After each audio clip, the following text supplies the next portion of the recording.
Now at 9, President Biden landed in Israel today. We have his latest plans to ask Congress for a package to support Israel's defense. And in the U.S., 30 arrests made after Jewish protesters entered Capitol Hill demanding ceasefire in Israel. Proceedings in Donald Trump's civil fraud case continue. What attorneys told the former president inside the courtroom today. And in Muncie, a new African restaurant is bringing a new flavor to town. Find out exactly how. Beautiful day today, but big changes are coming in the form of rain, wind, and colder temperatures. I'll have all that coming up. Delaware County's only live television newscast from Ball State University's Unified Media Newsroom. You're watching NewsLink Indiana. Good evening and thanks for being with us. I'm Anna Chalker. And I'm Alex Almanza. We begin tonight with talks between the U.S. and Israel earlier today. President Joe Biden promised Israeli leaders the support of the U.S., but back home in Washington, providing support to Israel in its war with Hamas is facing obstacles. Yeah, and that's right. Karen Kaif is in Washington with the latest. U.S. solidarity, but further administration plans may be delayed by Congress. On Wednesday, the Senate Foreign Relations Committee met to consider Biden's nominee for ambassador to Israel, former Treasury Secretary Jack Lew. Senate Republicans expressed concerns about Lew's involvement in the 2015 Obama administration Iran nuclear deal. I'm going to have some questions for you about your activities in what I think was a backhanded way of supporting Iran. But Senate Democrats are pushing back and urging Lew's swift confirmation, as the U.S. has been without an ambassador to Israel since July. I am committed to getting you in place in Israel as soon as possible. Meanwhile, House Republicans remained consumed by their intra-party speaker battle. There are a lot of people just very frustrated right now about this whole process, but we got to get our act together. Ohio Republican Jim Jordan's nomination failed in a second floor vote, leaving the House at a standstill. In Tel Aviv, President Biden said he plans to ask Congress for an unprecedented support package for Israel's defense later this week. In Washington, I'm Karen Kaif. Key Arab leaders canceled meetings with Biden after an explosion at a hospital in Gaza that killed hundreds of Palestinians. Arab heads of state blamed Israel for that explosion, but Israel says it was the result of a failed Islamic Jihad rocket launch from Gaza. President Biden addressed the deadly blast as well as the suffering on both sides of this conflict. Palestinian people are suffering greatly as well. We mourn the loss of innocent Palestinian lives like the entire world. I was outraged and saddened by the enormous loss of life yesterday in the hospital in Gaza. Based on the information we've seen to date, it appears the result of an errant rocket fired by a terrorist group in Gaza. This all comes in the wake of the Hamas attacks on Israel that killed 1,400 people. In response to those attacks, Israel has vowed to wipe out Hamas. Palestinian health officials say nearly 3,500 people have now been killed in Gaza. And a large group of Jewish protesters occupied the Cannon House office building across from the Capitol in Washington, D.C. today. Now, they gathered there after a rally on the National Mall demanding an immediate ceasefire in Israel. You can see it right there on your screen. Now, the group believes Israel is to blame for the violence in the region, and they want Congress to demand the IDF stop its strikes in Gaza and allow humanitarian aid into the Palestinian-controlled area. Now, this protest was organized by the same groups that shut down all 11 entrances to the White House Monday as thousands of Jews gathered there. Now, that resulted in 30 arrests as police were seen leading protesters away from the sit-in, their hands bound in zip ties. New video from Gaza shows the impact of the airstrike near the Al-Quds hospital. The Palestine Red Crescent Society, a humanitarian group affiliated with the Red Cross, says this was one of several Israeli airstrikes that also hit residential buildings. There's no word from the Israeli Defense Forces about those strikes. Palestinian officials say an Israeli airstrike is to blame for yesterday's attack, but U.S. officials say they have intelligence on that, including satellite images, to indicate that Israel is not responsible. Israel and the U.S. both believe Palestinian Islamic Jihad is to blame, which both of those groups deny.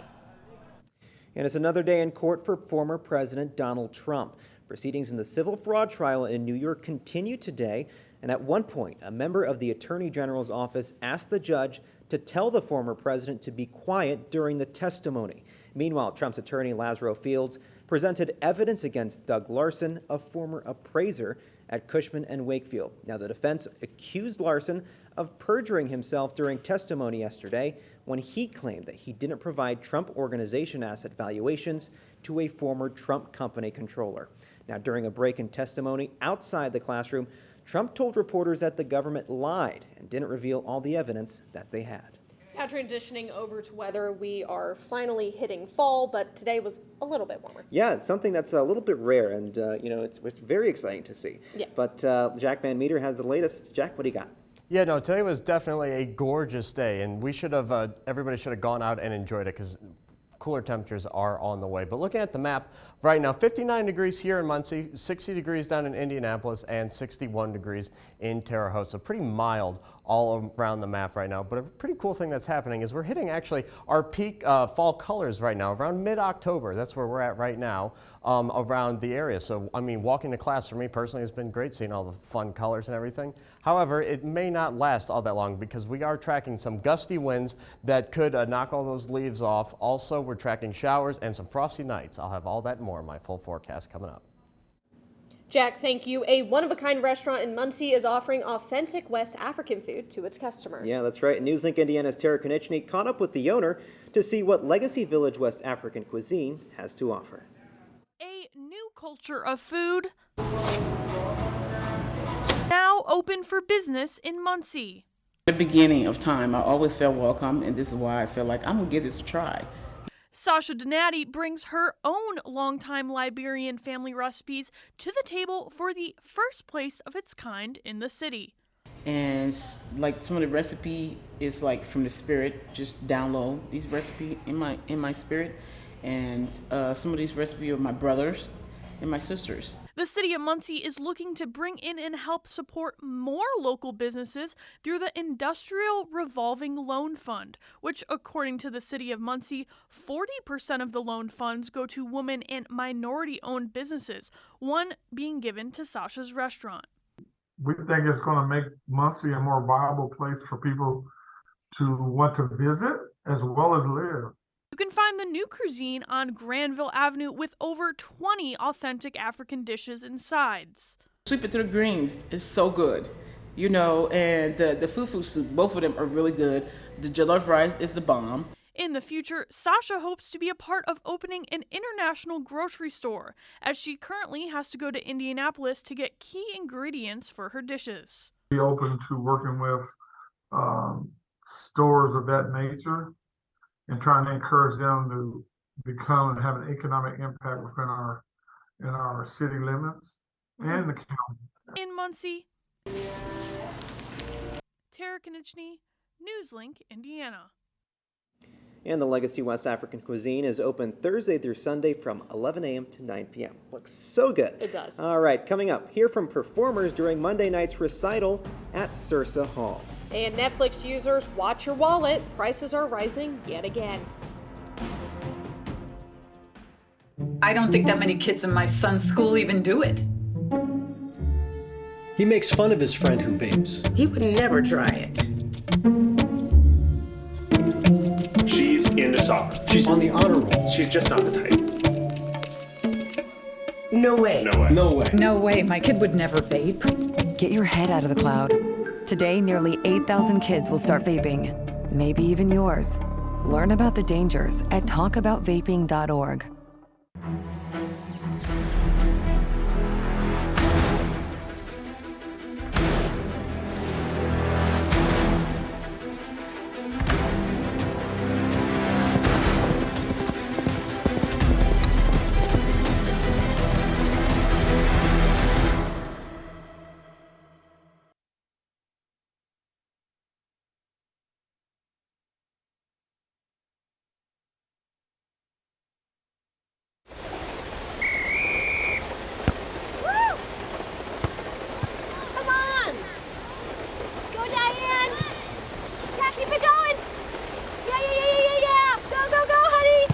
If you love them enough to drive an hour to cheer them on as they get beat 11-0 in the rain, then surely you'll check NHTSA.gov/the-right seat to make sure they're correctly buckled in the back seat. Throw that ball, Diane. Woo! You got this. What if you could feel in control of your retirement in just a few clicks? At aceyourretirement.org, you can. Start with a free 3-minute chat with Avo, your friendly digital retirement coach. Just answer some simple questions like, how do you feel about your ability to save for retirement? Or in how many years do you want to retire? To get free action items customized just for you, get your retirement back on track at aceyourretirement.org. Welcome back. This past Monday night, there was a guest recital at Sursa Performing Hall. Yeah, and that's right. NewsLink Indiana's Amelia Winter gives us an insight into that performance.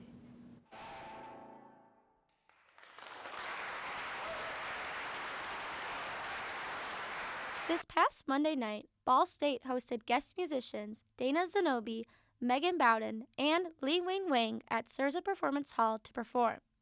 However, this recital is unlike your ordinary combination of instruments and voices. The first time that the three of us were in the same space together to rehearse this program was this weekend.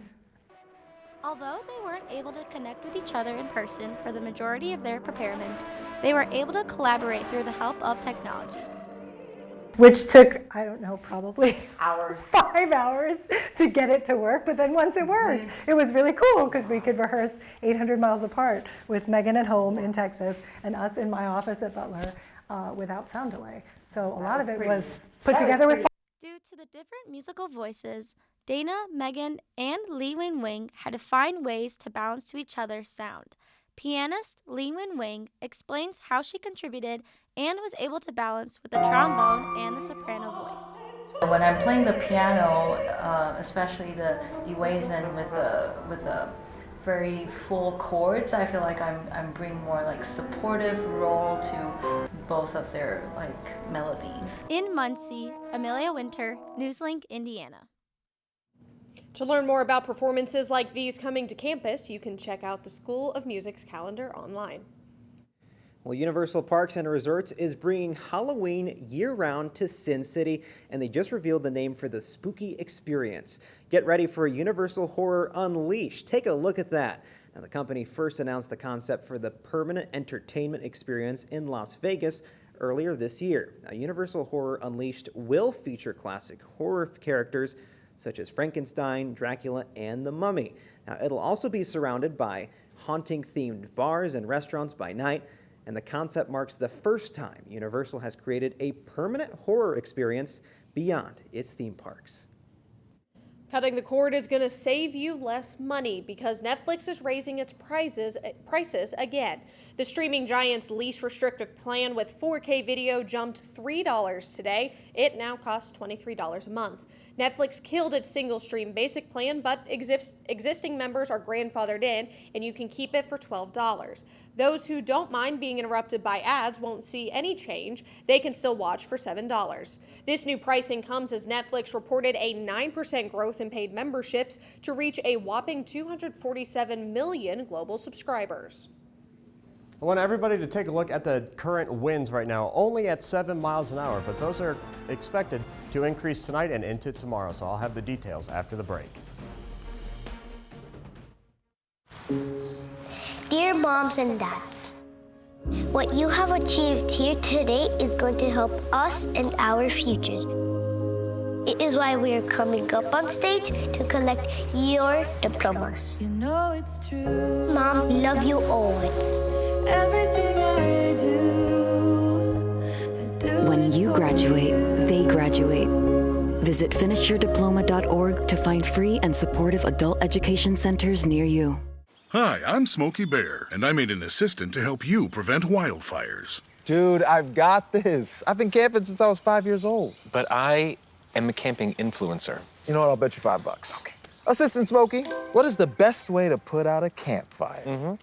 To put out a campfire, drown with water, stir, drown again. Then make sure the fire is out cold by feeling with the back of your hand. Wait, really? I'll take the $5. When I was growing up, my mom was extremely tidy. We were trained to put things back where we got them from. One day, when I walked into my mom's house, I felt like I walked to someone else's house. There was stuff everywhere. And just growing up the way I grew up and to see this transition was very alarming. When Sean talked to me, it was a wake-up call, and that's when I went to the doctor.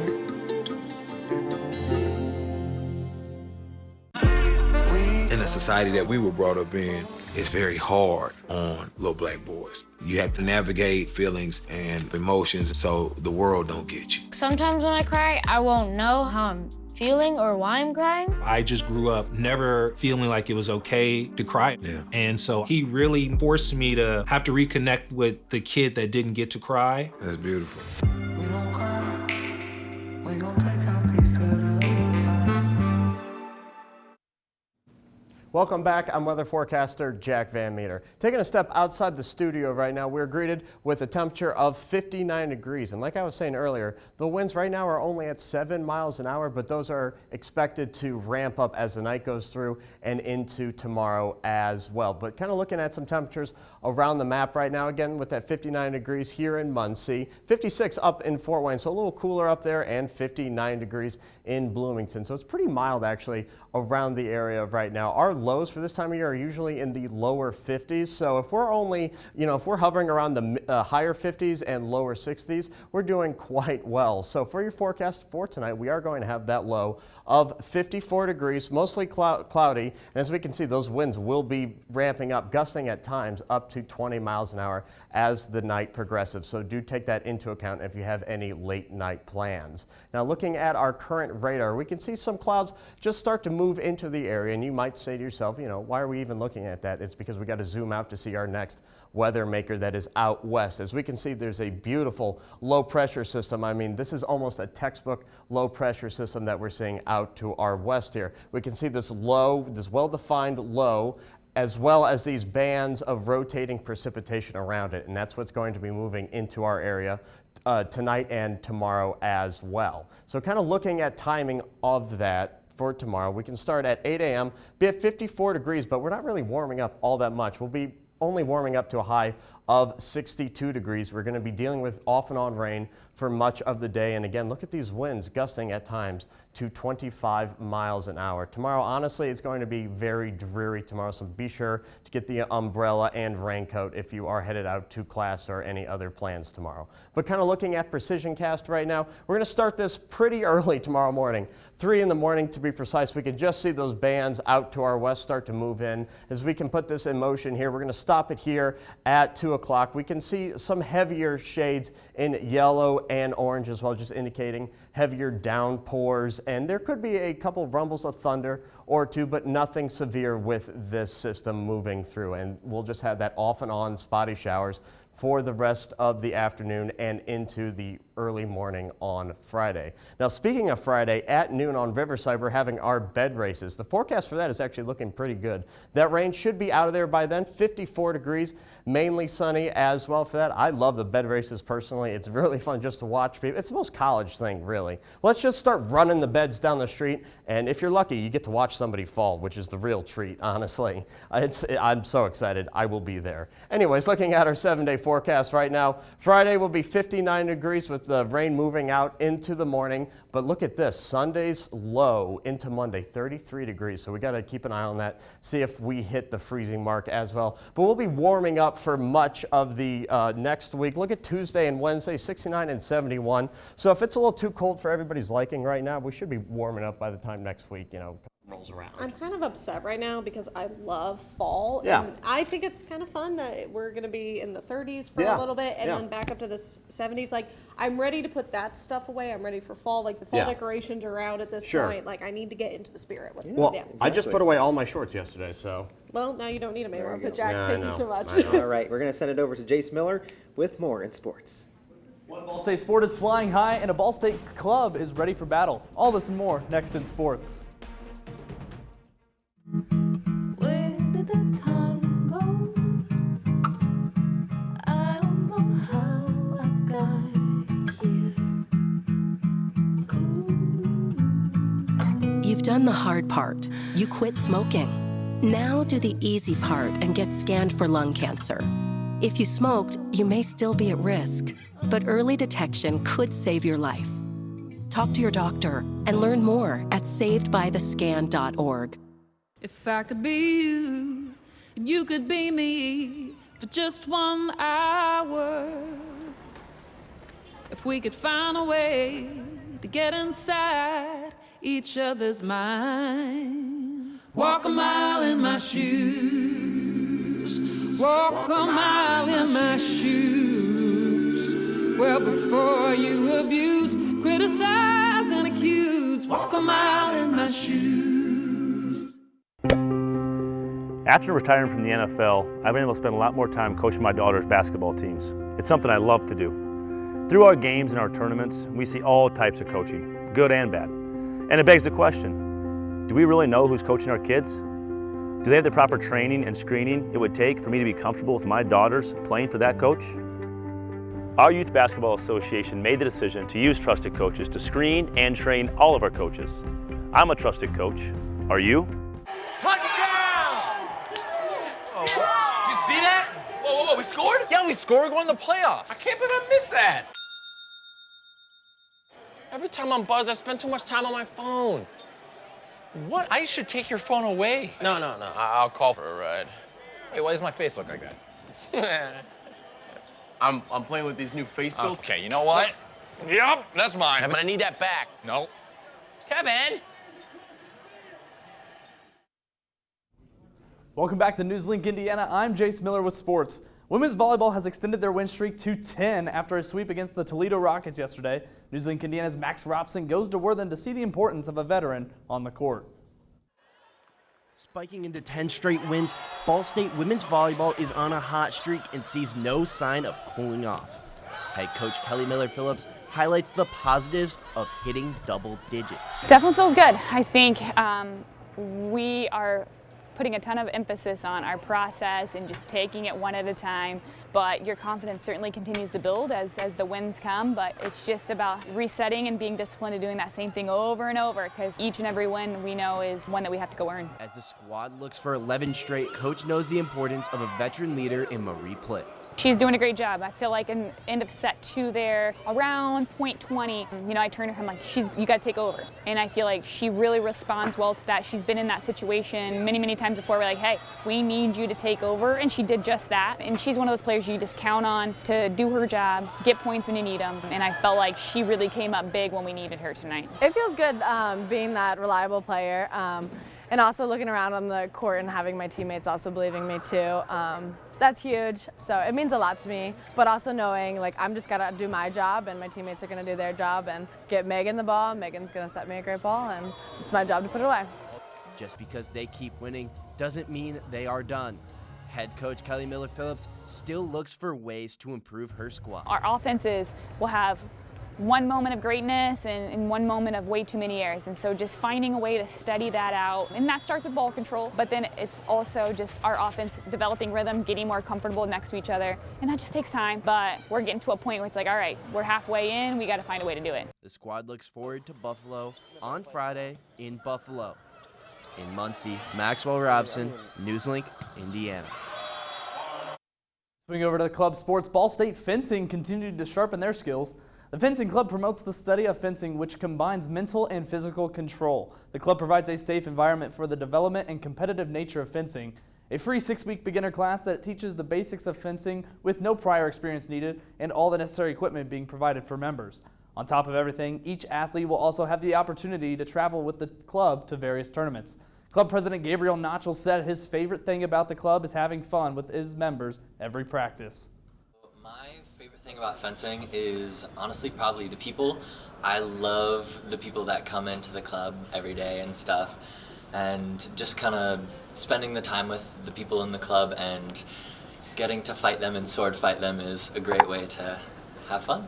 The club meets every Tuesday and Thursday from 8 to 10 p.m. and Sundays at 2 to 4 p.m. and encourages anyone who's interested to come on out and join.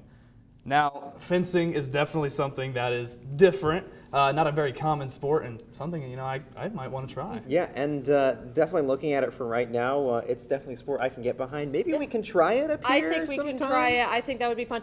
I feel like every day I learn something about Ball State and learn new clubs that we have, and it's so much fun every day just knowing that there's something for literally anyone. You can try just about anything. Yeah. Right, and I mean, heck, if you put me out there, I think you'd have to give me a pool noodle at first, because not sure how safe I'd be. Yeah, definitely, Jace. Thank you. And coming up, we'll take you back in time once again with the NewsLink Indiana Vault. And of course, we'll have one final look at your weather. We're all just trying to keep things running for those who rely on us. That's why we don't have time to be sick with the flu. We don't have time for delays.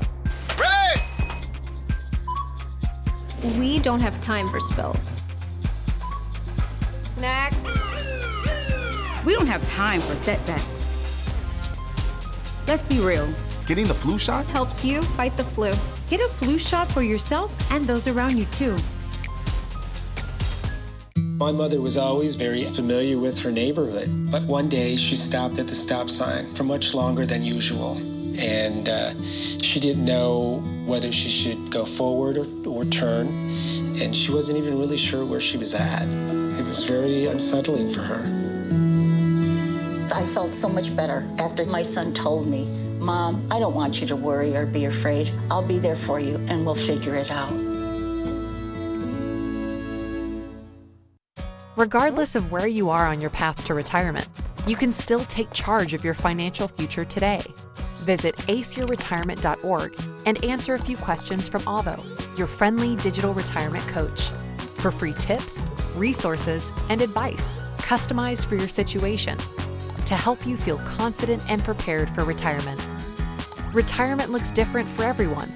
Make sure you're prepared for your financial future at aceyourretirement.org.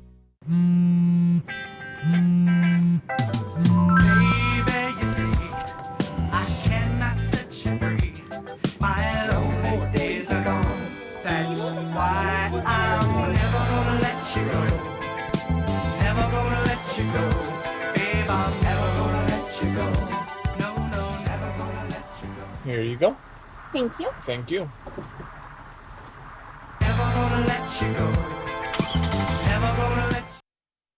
Welcome back. Well, we all know technology is always changing, and with new changes comes ways to innovate. NewsLink Indiana's Amanda Lentz takes us to the NewsLink Indiana Vault, where one police department did just that. Winchester Police now use taser guns to help limit the amount of casualties during arrest. It's going to give us another tool, make it safer for everybody, us and the suspects. A taser is a non-lethal weapon that overrides your central nervous system, leaving a suspect unable to resist arrest. Police say a taser is a way to prevent a deadly situation, but is not a substitute for deadly force. Although there has been recent controversy over the use of tasers, police say the problem isn't the taser. Studies have showed that the deaths after being tased has been caused by everything that's on board, as far as the person being on cocaine or PCP, and the death not related to the tasers at all. Each officer was tased so they could know the full effect on their body. Very, very painful. You're praying that it stops. But once it stops, it's like instant relief. Some officers have already used their weapon. Just the other day, we did a traffic stop. Jim was uncompliant. Officer Wells having a taser, we pulled it out. We advised the guy that if he did not comply, he would be tasered, and he complied. In Winchester, Amanda Lentz, NewsLink, Indiana. That looks painful. It does. And Very let's painful. just talk about that. Even today, technology is still advancing with police departments. We're talking new security, AI, things like that. So it's still true to today that things are changing every single day. Yeah, for sure. And let's go ahead and send it over to Jack for one final look at weather. Yeah, just looking at this week, we can see Thursday, tomorrow, high of 62. However, we're going to see wind and a lot of rain through most of the day. Friday, rain should be leaving early in the morning, hopefully right before the bed races start at noon. For your homecoming on Saturday, it's looking actually quite nice, 60 degrees, only a slight chance of rain in the morning, so for the football game later in the day should be beautiful. And then warming up, looking to the start of next week, look at that, Tuesday and Wednesday, again, 69 and 71 degrees respectively. crazy weather that we're seeing right now. It's a roller coaster. Good to see the 70s back. I'm excited. Yeah, 70s are fine. I like that the 30s are there, but Well, Jack, it's fine. Jack, thanks you so much. That's all tonight for NewsLink Indiana. Be sure to join us again tomorrow night at 9, streaming live on the NewsLink Indiana Facebook page. And of course, for news anytime, anywhere, just go to ballstatedaily.com. Have a great night.